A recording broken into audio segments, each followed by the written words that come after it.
Hello, good morning सर्वांना. माझा पहिल्या ब्लॉगमध्ये तुमचं खूप मनापासून स्वागत करते. तर घरी ऊसतोड आली होती. मल्हार त्याच मुलांसोबत खेळत होता, तुम्ही बघू शकता.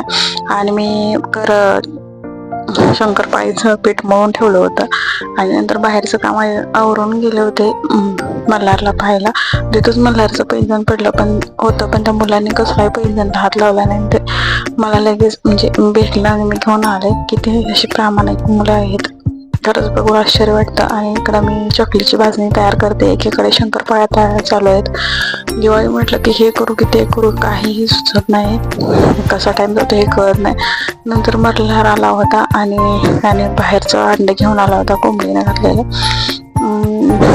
बसला उतराला शंकरपाळी खाल्ली थोडी त्याने आणि नंतर मुलांसोबत खेळायला गेला. आमच्या म्हणजे शेतात मुलं नाही, शेजारी जास्त जवळ असल्यामुळे ही ऊसतोडीची मुलं आल्यामुळं तो तिथंच खेळत बसतो जास्त वेळ. आणि इकडं माझी सगळी चकलीची भाजणी झाली, ती शंकरपाळी केली. थोड्या वेळ त्यालाही दूध पाजून झोपी घातलं, फ्रेश झाले.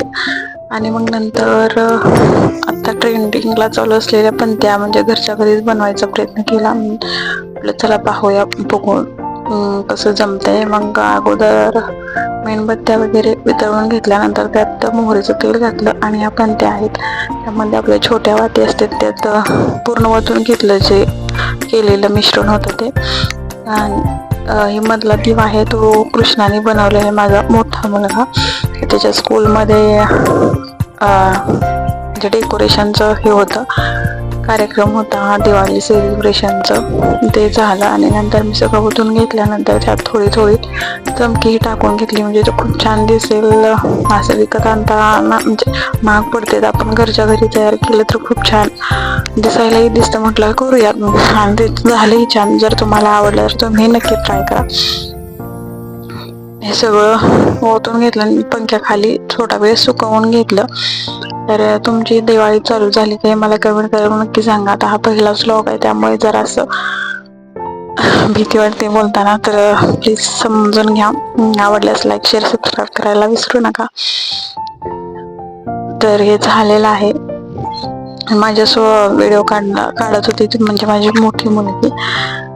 आणि लाईट कमी असल्यामुळे अंधार दिसतोय जरा, त्यामुळे थोडं ऍडजस्ट करा. आणि एक दिवा तुम्हाला मी लावून दाखवते कसा हा दिसतोय तो. नंतर सर्व मध्ये ती सांगत होती मला ह्यात ही टाक, ह्यात कमी आहे, ती सर्व सांगत होती आणि तिच्या ह्याच्याप्रमाणे मी केलं, राहिलेलं सगळं साहित्य. आणि नंतर थोडीशी चमकी टाकून घेतली. हा हे डेकोरेशन केलेलं दिवा आहे मुलीनं आणि तो मधला आहे तो मुलांनी केलेला आहे. तर झालंय सगळं. तुमची दिवाळी कुठपर्यंत आली, तुम्ही काय काय केलं हे मला कमेंट करून सांगा. तर माझी चकलीची भाजणी झालेली आहे सॉरी. आणि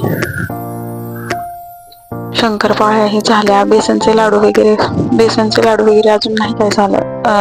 रव्याचे लाडू करून घेतले.